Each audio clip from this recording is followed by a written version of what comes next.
esforço para você plantar a questão do risco com a relação que ele Vamos abrir as nossas Bíblias no livro de Mateus, capítulo 25.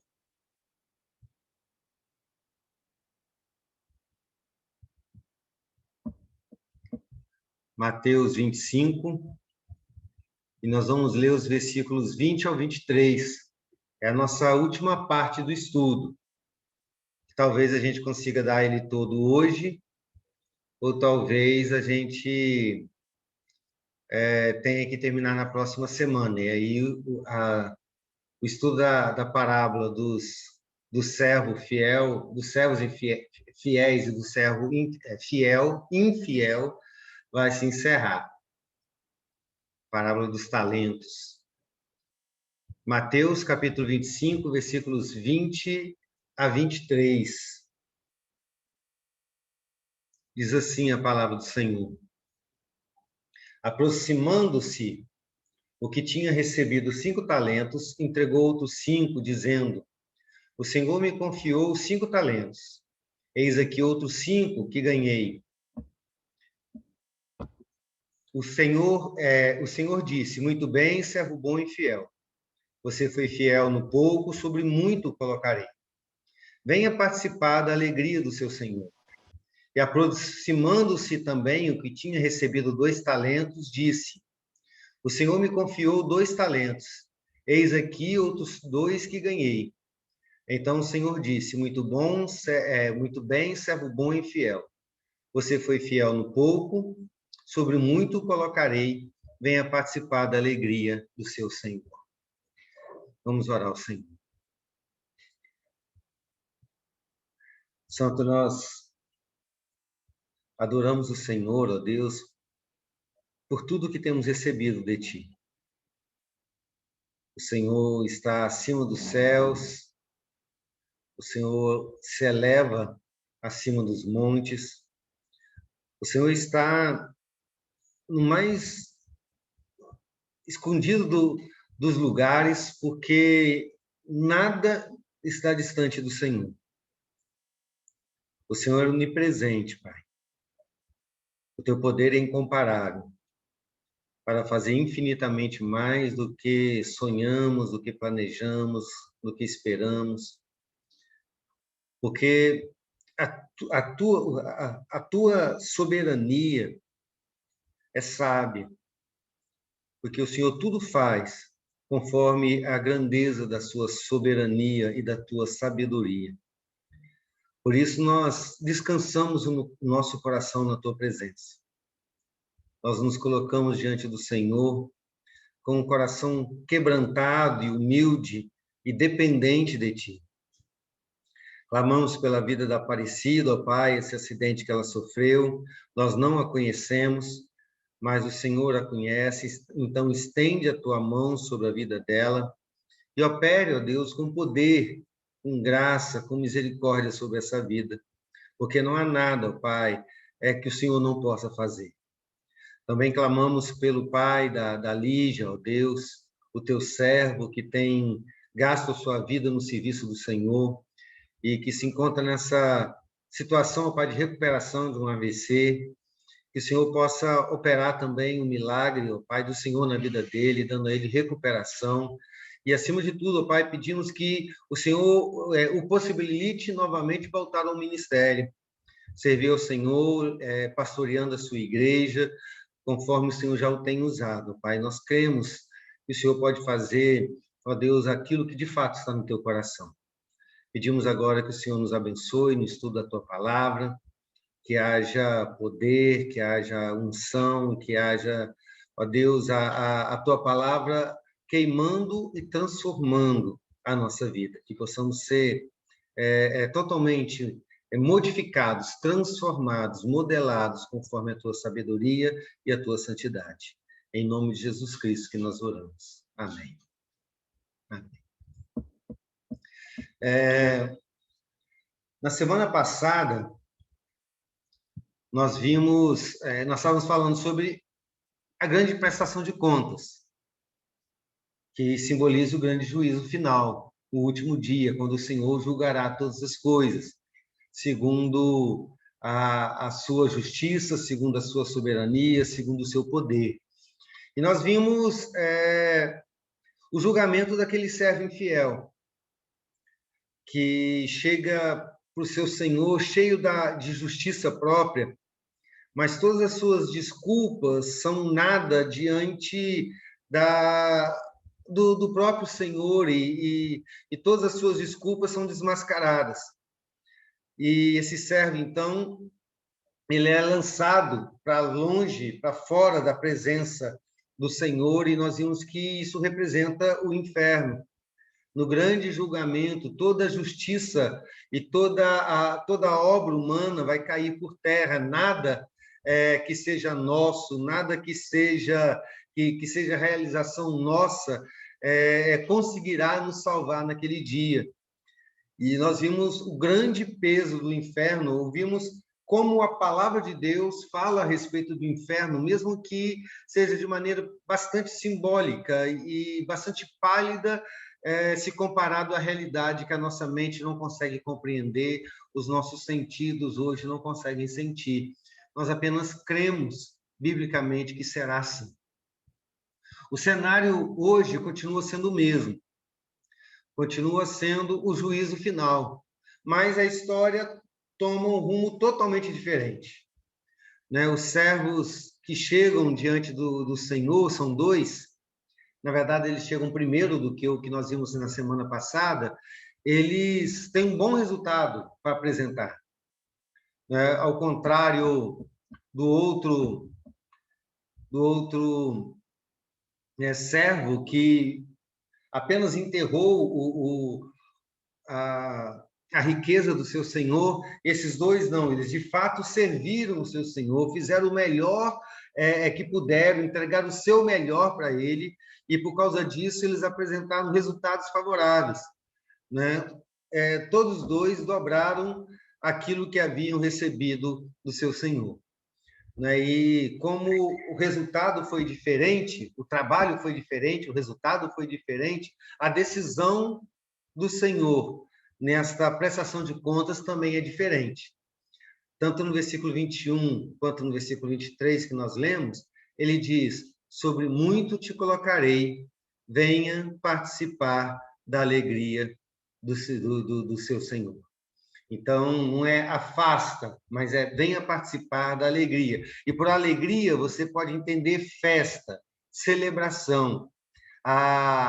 Existe uma semelhança nesse ponto com a parábola das 10 virgens, que foi a última que nós estudamos, quando as 5 virgens prudentes são convidadas a entrar para a festa, né, para as bodas do Cordeiro. Aqui nós somos também chamados a participar da festa, participar da alegria. Então, o contexto é o mesmo e o significado também é o mesmo, a gente vai ver daqui a pouquinho. Mas, antes da gente chegar nesse ponto do que isso significa, se a gente ler esse texto assim, desavisadamente, numa primeira leitura dele,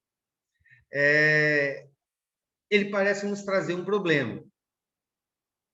Porque o texto fala que 2 homens chegaram diante do seu Senhor, trazendo os frutos do seu trabalho. Os 2 multiplicaram a riqueza que havia recebido, e então, devido a esse acontecimento, eles foram abençoados e foram elogiados pelo seu Senhor. Então, numa leitura rápida desse texto, parece que esse texto nos leva à conclusão de que esse texto indica que no último dia Deus fará um julgamento pelas obras, e a decisão que ele vai tomar a respeito do nosso destino final é pelas obras que nós apresentamos. Se nós trabalhamos suficientemente bem e temos uma quantidade suficiente, satisfatória de obras para apresentar, de resultados, de frutos do nosso trabalho, nós seremos salvos, né? E muitas pessoas olham para um texto como esse e chegam a essa conclusão, porque à primeira vista parece que é isso que o texto está dizendo, né? Então, essas pessoas olham para esse texto e dizem, olha, o que a palavra de Deus nos ensina aqui é que nós devemos trabalhar para Deus o suficiente para sermos salvos. Nós devemos, no último dia, apresentar uma quantidade de trabalho, um volume de obras, de resultados, de frutos do nosso trabalho e apresentar para o Senhor, e mediante isso nós seremos salvos.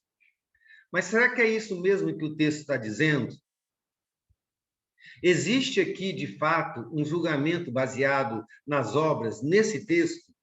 Nós sabemos o que toda a Bíblia está nos ensinando, mas o que esse texto específico está falando a respeito do julgamento? Ele está falando, de fato, sobre um julgamento baseado nas obras?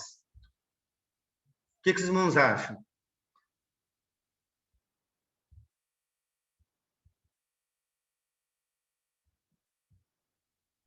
Um de cada vez.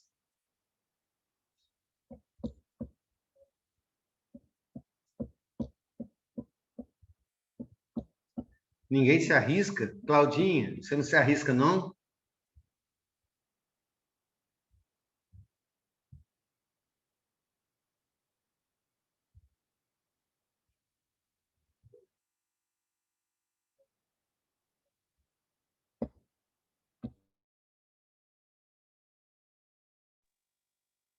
Não estava achando meu microfone, pastor. Não estava achando o microfone, Claudinha? Porque quando a gente olha para esse texto, Claudinha, o que a gente vê são servos que produziram obras e por isso, quando apresentam as obras, foram salvos. Então, olhando para esse texto, ele está falando a respeito de salvação pelas obras? Não, porque toda a Bíblia fala que a nossa salvação é pela graça do Senhor, Isso. né? Mas aquele que é salvo, ele trabalha, ele serve ao seu Senhor, né? Então, eles não são salvos simplesmente porque mostraram obras, apresentaram os frutos, mas por causa da salvação, né, é que eles conseguiram servir ao seu Senhor do jeito que se deve. Mas isso está Então, no assim, texto, não é Claudinha? salvação pelo... Hã? Está no texto? Você está no texto, isso? É, nesse texto. Eu estou só respondendo a pergunta, né? Essa é a minha questão para levantar aqui, certo? Porque aparentemente existe uma contradição nesse texto. Na Bíblia, a gente sabe, pelo conhecimento bíblico e pela forma como a Claudinha bem disse, a Bíblia fala claramente que nós somos salvos pela graça e não pelas obras. Nós cremos nisso e a gente podia trazer dezenas de textos que falam, que afirmam que a salvação é única e exclusivamente pela graça. E nós cremos nisso, a nossa doutrina diz isso, e nós acreditamos nisso. Mas quando a gente olha para esse texto, ele parece indicar que se trata de uma salvação pelas obras. Então, quando a gente para diante de uma situação dessa, a gente tem que tentar entender como que o texto vai resolver isso, porque ou a Bíblia está se contradizendo, ou esse texto não parece dizer o que está dizendo, o que não está dizendo o que parece dizer, né? Ele está dizendo alguma coisa que não está tão claro assim. E aí a gente tem que ficar escrafunchando ainda mais o texto para a gente chegar e entender o que ele de fato está dizendo, né? Então, alguém consegue achar algum indício aqui nesse texto que possa trazer uma solução para a gente? Quem deu os talentos, Pastor? o Senhor que deu os talentos a eles e fez com que eles ordenou o trabalho. Consequentemente, todo o trabalho que veio foi por causa do princípio, que foi do Senhor.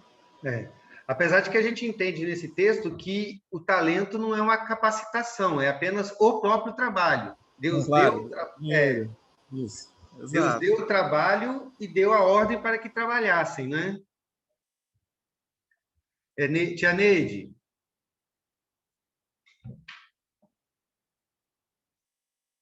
veio. Posso falar? Sim. Ô, pastor, sim, o senhor já teve uma explicação mais anterior, quando sorteou por algo, que aqui não significa o comportamento deles, mas sim a essência e a fidelidade do trabalho deles. Da fidelidade deles para com o seu Senhor. É exatamente por aí, tia Neide. Esse, de fato, é um texto bastante complicado para a gente entender. Aqui não é comportamento como eles se comportaram. Sim, que eles são... É a fidelidade dele, é a essência da fidelidade deles para com o seu Senhor. É exatamente isso. E se os irmãos lembram de quando a gente estava falando a respeito de alguns perigos de interpretar parábolas, né? Às vezes as parábolas nos colocam em situações difíceis como esta, né? Então, na maioria das vezes, a gente simplesmente passa por cima do texto e diz, não, aqui parece estar falando sobre um julgamento pelas obras, mas na verdade é pela graça, certo? Mas a gente tem que, de fato, tentar entender a história para entender o que está acontecendo aqui. E a grande chave desse texto é que, se nós olharmos atentamente para ele, nós vamos ver que, na sua deliberação, o Senhor não menciona o lucro que os servos deram. Ele não disse, olha, porque vocês me dobraram aquilo que eu dei para vocês, vocês vão receber mais ou vão entrar na minha festa. O que ele disse foi, vocês são servos bons e fiéis. Porque vocês são servos bons e fiéis, vocês vão receber mais, vão ser colocados sobre muito, porque vocês foram fiéis no pouco, e vocês entrarão na minha festa. Então, a chave aqui não é o lucro, mas a fidelidade deles. Né? Poderia acontecer deles terem trabalhado, serem fiéis e não lucrarem. Poderia ter acontecido deles trabalharem e ter trazido um resultado menor, apresentado menos do que receberam. A desculpa do servo infiel foi, você é muito cruel, o Senhor é muito severo. O Senhor não permitiria que eu perdesse aquilo que o Senhor me deu. Então, a desculpa dele foi baseado na severidade, na pretensa severidade do Senhor, né? Mas não é a severidade do Senhor e o que eles conseguiram trazer que está em jogo aqui. O patrão não disse para eles, olha, você não vai entrar porque não lucrou. Ele disse para o servo infiel, você não vai entrar porque você é mau. Você não vai entrar porque você é preguiçoso, porque você deixou de trabalhar, é relapso. Neste caso aqui, pelo contrário, ele diz, você vai entrar na minha festa porque vocês são bons e são fiéis. Então, não está falando do lucro, do volume de obras, do resultado do que eles fizeram, mas como bem disse a tia Neide, a questão aqui tem a ver com a essência deles, com aquilo que eles são. Mas, ainda assim, essa resposta, que é uma resposta correta, pode trazer outro problema. Então, pastor, esse julgamento não é pelas obras, mas é baseado nas virtudes deles, porque eram bons e fiéis. Então, esse texto está dizendo que nós somos salvos por causa das nossas virtudes, somos salvos porque somos bons, somos salvos porque somos fiéis, somos salvos porque somos justos, somos salvos porque somos santos, somos salvos porque não pecamos, somos salvos porque somos honestos. É disso que o texto está dizendo. E a pergunta que nós devemos fazer é: quão bom e fiéis nós somos? Nós somos bons e fiéis o suficiente? Nós somos, de fato, bons e fiéis? Porque o que a Bíblia diz é que o julgamento no último dia será baseado na virtude do próprio Cristo, no caráter do próprio Deus. Então, a única base, A única forma de sermos salvos pela nossa própria justiça seria se fôssemos tão bons e tão fiéis quanto Deus, o que de fato não somos. Então, novamente, o texto não está se referindo a uma bondade e uma fidelidade que é inerente a eles. Os adjetivos bom e fiel estão ligados à relação desses homens com seu Senhor. Esta é a chave da questão. Eles são bons e são fiéis com o seu Senhor. O texto diz que o que ele está dizendo é que eles são, de fato, servos do seu patrão.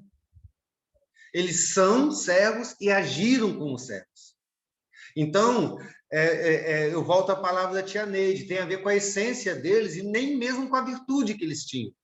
Não tem a ver com aquilo que eles produziram, nem com as obras que eles produziram e nem com as virtudes que eles foram capazes de produzir, mas a relação que eles tinham com seu Senhor.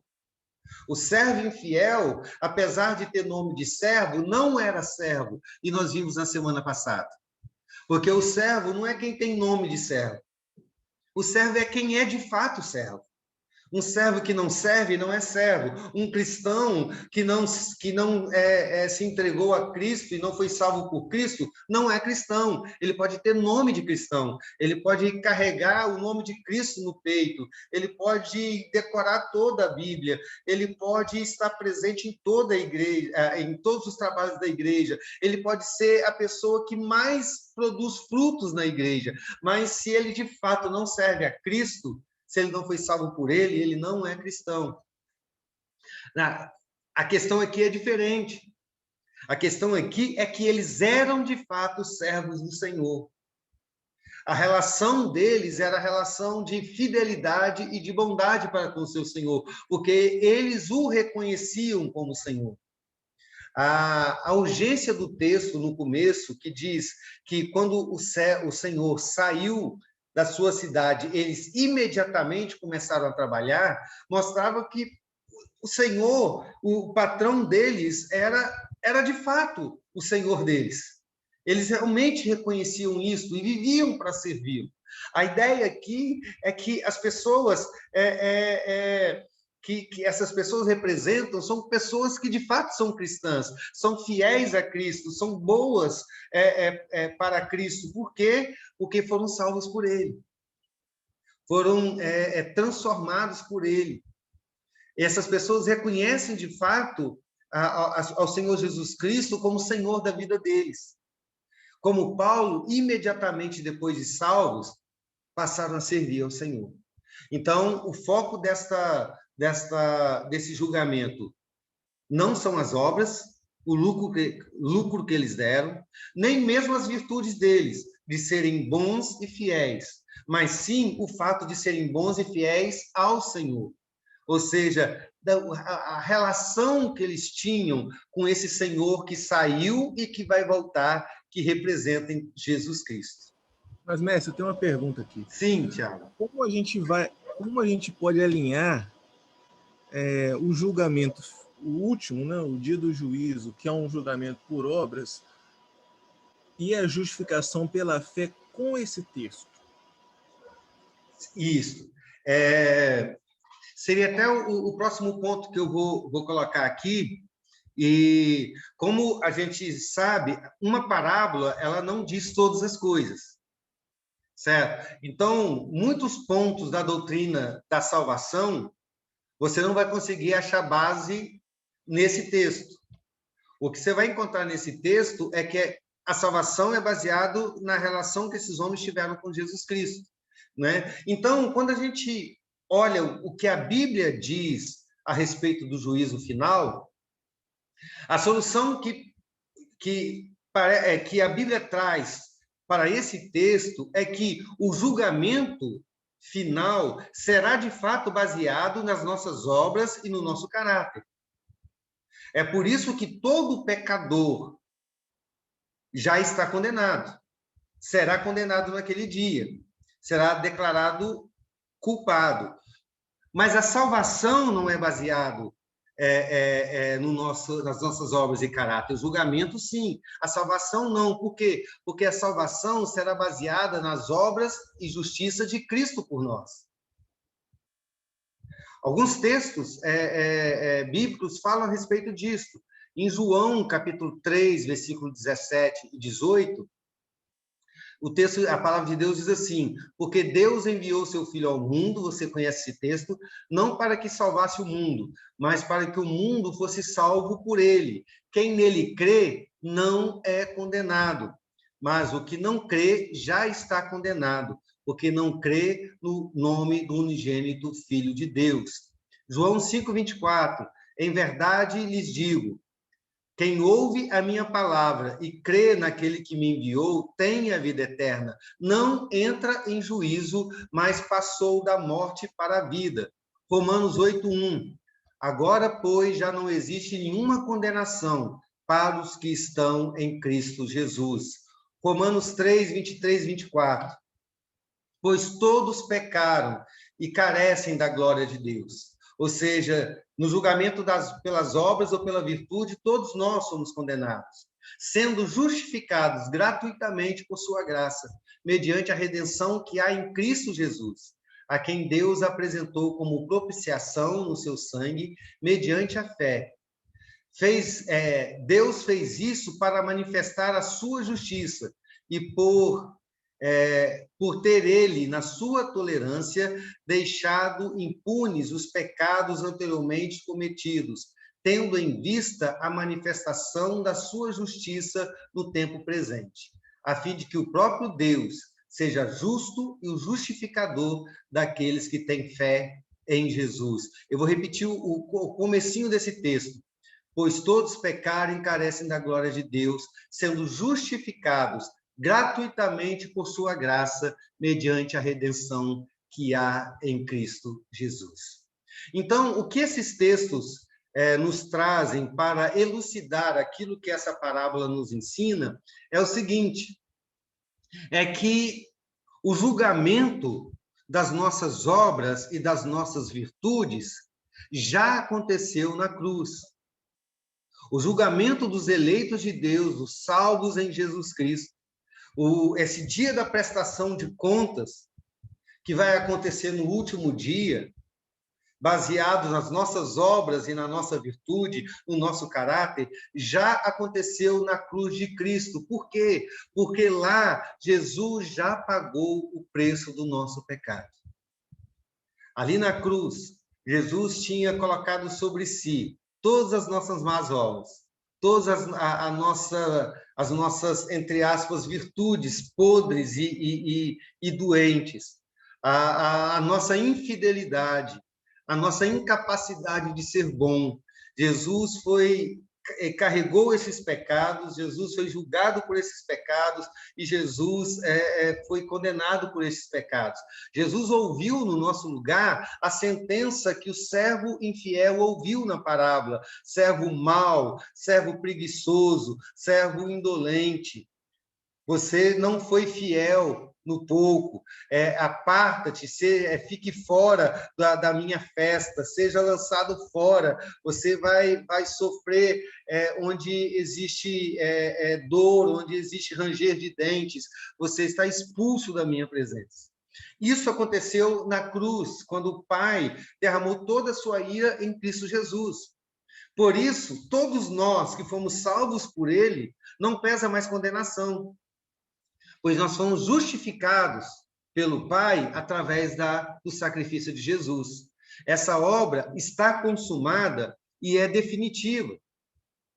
Por isso, no último dia, quando o Senhor disser para nós, servo bom e fiel, entra na festa, ele vai estar olhando para nós, mas estará falando da bondade e da fidelidade de Jesus Cristo.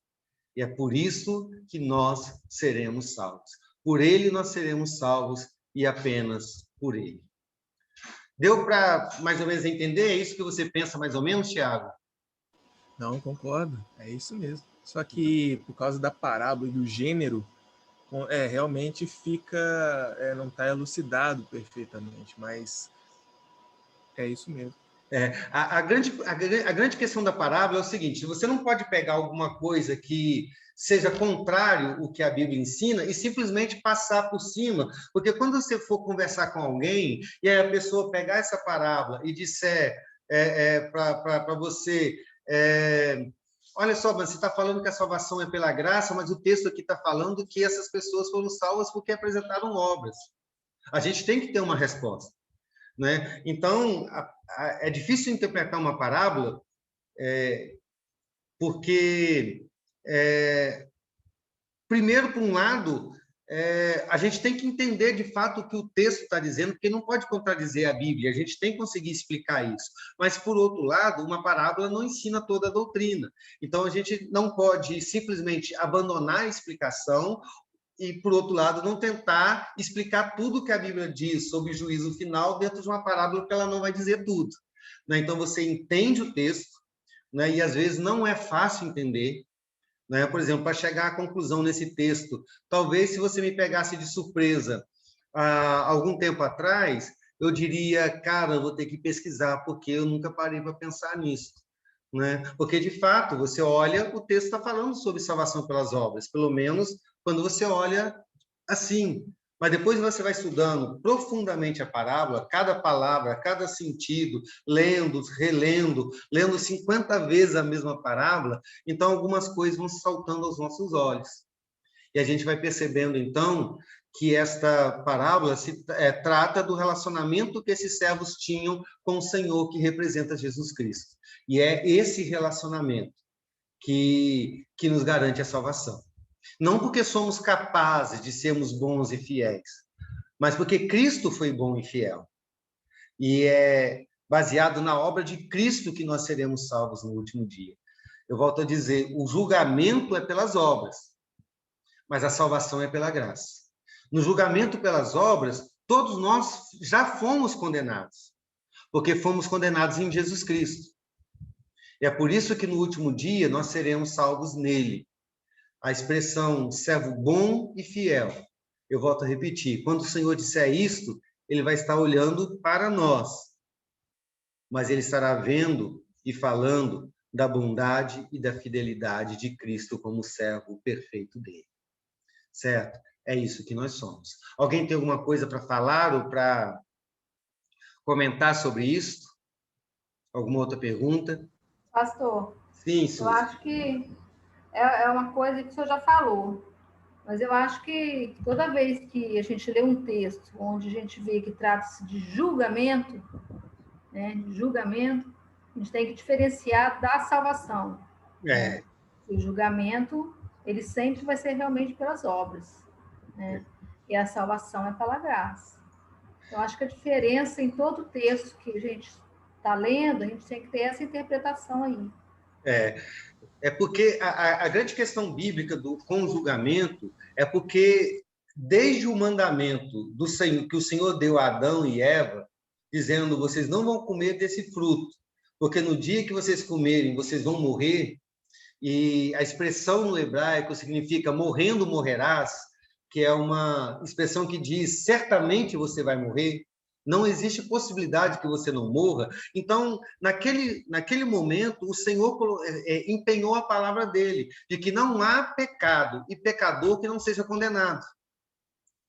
Então, todos nós somos julgados pelas nossas obras e todos nós somos condenados. A diferença é que aqueles que estão em Cristo Jesus foram julgados em Cristo. Jesus Cristo tomou para si o nosso julgamento. E por isso somos salvos nele. Então, o julgamento sempre será pelas obras. Não existe julgamento pela graça, porque não seria julgamento. O julgamento sempre será pelas obras. Mas a salvação é pela graça. Tia Neide, a senhora quer falar? Pastor, o caso é o seguinte, eu reconheço que eu, por exemplo, sempre gostei muito das parábolas. Certo. Sempre achei maravilhoso. E acho, continuo achando, agora muito mais. Sendo que eu sempre observei que para entender todas as parábolas, no sentido do comportamento das pessoas, de tudo que ali está escrito, não é difícil para entender, não. Mas quando se trata da parte da essência da parábola, que eu não sei se eu estou certo ou errado, costumo dizer que é como se diz, o natural e o sobrenatural. Então, a profundidade... Tia Neide, falhou o microfone, a conexão da senhora. Está ruim? É, porque a última parte não deu para a gente ouvir. O caso é o seguinte, eu disse que eu sempre gostei muito das parábolas e sempre admirei bastante. E sempre achei que não é difícil aprender a parte do comportamento, certo, do assunto e tudo ali citado, quando também tem pessoas, né? Que normalmente tem. Agora, quando se trata do lado, que é o lado natural, quando se trata do lado sobrenatural, quando se trata do lado espiritual, da profundidade da parábola, eu sempre achei bastante difícil, até algum tempo atrás. Ultimamente, graças a Deus, eu tenho conseguido aprender. Amém. Mas eu tenho uma certa dificuldade. E essa dificuldade é comum. E é bom a tia Neide falar sobre isso, que eu queria lembrar até algo que a gente estudou na introdução das parábolas, ou seja, no final de 2019, quando a gente começou a estudar parábolas. E nem todos que estão aqui estavam participando, porque eram estudos presenciais, e a gente não tem gravado esses estudos. Nós dissemos que às vezes a gente tem uma ideia de que Jesus contou as parábolas para ficar mais fácil para as pessoas entenderem. Esse é um pensamento comum. Mas se a gente olhar o que Jesus diz no Evangelho de Lucas, depois que ele conta a parábola do semeador, e nos outros textos também que ele fala a respeito dessa parábola, nós vamos ver que Jesus disse que ele ensinou em parábolas para que se tornasse difícil de entender, para que aqueles que tivessem recebessem mais, e aqueles que não tivessem, até o pouco que tivessem, fosse tirado, não é? Porque a ideia é que uma parábola é uma história simples. E se uma pessoa não tem um compromisso com Cristo, ele simplesmente passa na leitura do texto e simplesmente enxerga ali um texto simplório demais, né? Mas somente os servos do Senhor buscariam em oração entender a verdadeira mensagem daquela parábola, o que o Senhor de fato está ensinando, né? Teria de fato o compromisso e essa sede de buscar as verdades poderosas que o Senhor Jesus está ensinando e está revelando por trás de cada palavra. Então, é por isso que, de fato, a senhora está certa, tia Neide. Entender a história é fácil. Entender a mensagem requer de cada um de nós muito estudo. Agora, o melhor é que não precisa ter teologia para entender. Não precisa ir para o seminário. Qualquer cristão que queira estudar, e lógico, vai precisar de auxílio, de repente, de alguém que está mais avançado no estudo da Bíblia, já está mais na frente, de um bom comentário bíblico, de um bom texto exegético, alguma coisa assim, e às vezes a gente precisa de auxílio de pessoas que estão mais à frente da gente, né? Para fazer todos esses estudos, eu estou estudando caras que estão centenas de anos na minha frente, né? Pegar ideias desses caras. Então, mas qualquer pessoa que, de fato, entende que isso é palavra de Deus e que eu preciso entender, de fato, o que o Senhor está querendo me ensinar, qualquer pessoa que, por causa disso, estude a parábola sem descansar até conhecer a verdade, qualquer cristão vai conhecer essa verdade. Sabe? Tem que estudar a parábola, estudar a Bíblia toda, né? Um cristão ele tem que ler a Bíblia toda, de Gênesis a Apocalipse, na vida dele, no mínimo 50 vezes. Não dá para ser cristão e ler a Bíblia menos de 50 vezes, sabe? A não ser que ele seja recém-convertido.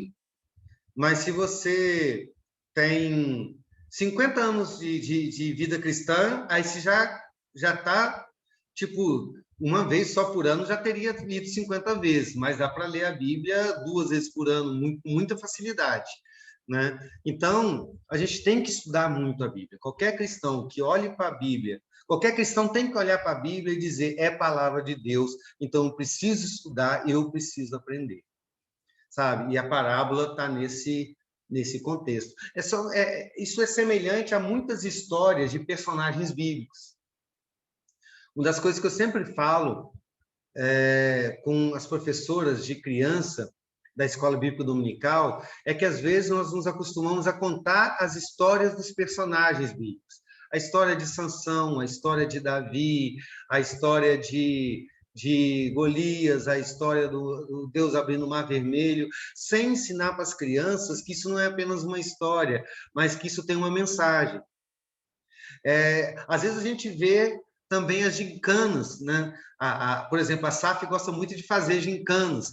E aí, às vezes, eu olho nas gincanas, as gincanas quem foi pai de fulano, quem foi avô de ciclano, qual é não sei o que do versículo tal, e são informações menos importantes, né? Mas o que a parábola tal ensina? Qual é a mensagem principal? Eu nunca vi isso numa gincana, né? Porque, às vezes, a gente acostuma a olhar superficialmente para a Bíblia, né? Apenas como histórias, apenas como até fatos reais, mas qual é a mensagem? Onde esse texto me leva para o Evangelho? Todo texto da Bíblia tem que me levar para Jesus Cristo. Se um texto que eu leio não me leva para Jesus Cristo, eu não entendi ainda o texto. Certo? Guarda isso. Se um texto que você lê não te levar a Jesus Cristo, você não entendeu o texto ainda. Porque todos os textos da Bíblia nos levam a Jesus Cristo. Então, isso é uma chave muito importante. Não vai dar para a gente terminar hoje, eu só queria levantar mais uma questão que é um pouco difícil aqui nesse texto, e é um pouco menos importante, mas também muito, muito difícil. E aí, semana que vem, a gente vai encerrar essa parábola falando sobre o céu. O estudo todo falando sobre o céu. Vamos pegar só esse texto. Essa parábola, na verdade, não fala muito sobre céu, né? Mas eu quero pegar essa parábola para a gente falar mais um pouquinho sobre o céu, sobre o que a Bíblia fala a respeito dele.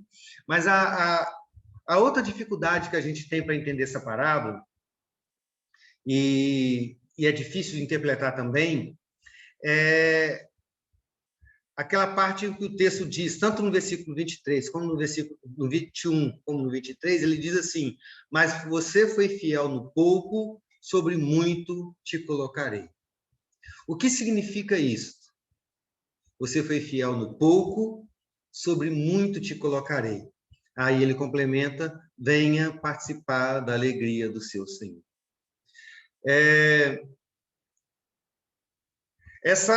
A segunda parte é fácil de ser entendida, porque todo mundo olha para ela e entende o céu. A primeira, existem alguns debates. Muitas pessoas tentam decifrar o que isso significa. Né? Há quem diga, por exemplo, que esse texto se trata de ocupar um lugar de autoridade no reino dos céus. Você é um servo que foi fiel no pouco e agora ele vai te colocar numa administração grande e você vai governar sobre muito, principalmente os dispensacionalistas dizem a respeito, tem essa interpretação, que se você for fiel sobre pouco, o Senhor vai te colocar para governar muitas cidades no milênio. Isso é uma heresia. Não vou nem falar muito sobre isso, eu só citei para os irmãos entenderem como isso tem várias interpretações. Existem outras pessoas que pensam que isso está se referindo a um galardão. Né? Você foi fiel sobre pouco, sobre muito eu vou te colocar, ou seja, você vai receber coisas grandes, você vai ter uma posição elevada no céu, você vai receber um galardão grandioso. Né? Mas, apesar da doutrina, do galardão ser uma doutrina bíblica, eu não acredito que esse texto esteja falando de galardão. E deixa eu explicar porque eu não acredito que esse texto esteja falando sobre galardão. Porque existem duas linhas paralelas nos textos que falam a respeito dos dois julgamentos, dos servos fiéis e do servo infiel. Se você olha na história que fala do julgamento dos dois servos fiéis, você encontra que eles trouxeram frutos. No julgamento do outro servo, ele não trouxe frutos. No julgamento dos dois servos fiéis, eles são chamados de bons e fiéis. No julgamento do outro, ele é chamado de mau e negligente. No julgamento dos dois primeiros, você encontra lá nos textos que eles entraram na festa do seu Senhor. No outro, ele foi banido da presença do Senhor. No relato do julgamento dos dois servos fiéis, eles receberam muito mais do que haviam recebido. Inicialmente, eles receberam alguns talentos, multiplicaram e foram colocados sobre muito. No julgamento do servo infiel, ele perdeu tudo que havia recebido. Então, existe um paralelo, em duas linhas que vão em paralelo nessas duas narrações, dos dois servos fiéis e do servo infiel, vai caminhando em paralelo de maneira positiva e de maneira negativa. Então, tudo que se aplica a um, se aplica a outro. Se, então, esse texto do julgamento dos servos fiéis estivesse falando sobre o galardão a que eles tinham direito pelo quanto eles trabalham, a lógica seria que o ímpio também teria direito ao galardão, mas perdeu o galardão porque ele foi injusto. Então, seria uma forçação para interpretar um galardão aqui, e eu acredito que não existe galardão aqui. A única coisa que existe é que esses dois textos, essas duas sentenças dadas pelo Senhor, vocês foram fiéis sobre pouco, sobre muito te colocarei. Entra no reino do seu Senhor, tudo isso significa você vai receber o céu, que é muito mais do que aquilo que os homens receberam inicialmente. Vocês me serviram fielmente aqui nessa terra. Vocês, de fato, foram meus servos. Por causa disso, vocês vão receber coisa grandiosa demais. O que vocês vão receber é fruto da minha generosidade. É por isso que sobre muito te colocarei. Porque nenhum senhor, nenhum patrão faria isso com um administrador. Se ele trabalhou direitinho, o que ele vai receber é o salário dele. E apenas o salário dele. Porque ele não fez nada mais do que obrigação. Mas quando o Senhor diz, você foi fiel no pouco, sobre muito te colocarei, ele está dizendo, você vai experimentar a minha generosidade. Você vai receber algo muito maior do que o que vocês fizeram. Não é fruto do trabalho, é fruto da minha generosidade. Eu vou te colocar sobre muito e vocês vão participar comigo da festa. Entra para a minha festa. Ele está chamando aqueles homens para a casa dele, para a morada dele. É uma festa particular. Ele está considerando esses servos como filhos dele. Ele está considerando esses servos como parte da família.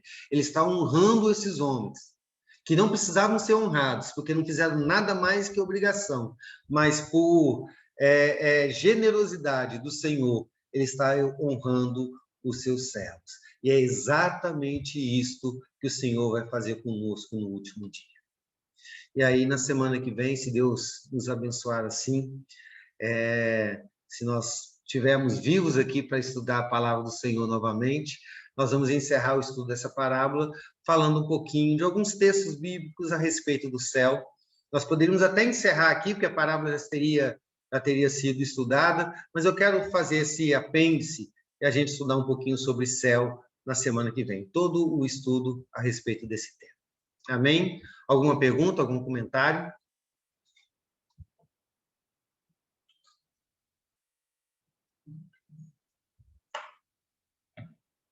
Se não, vamos encerrar o nosso estudo com uma oração.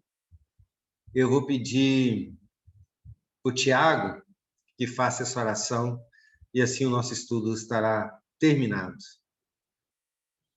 Vamos orar.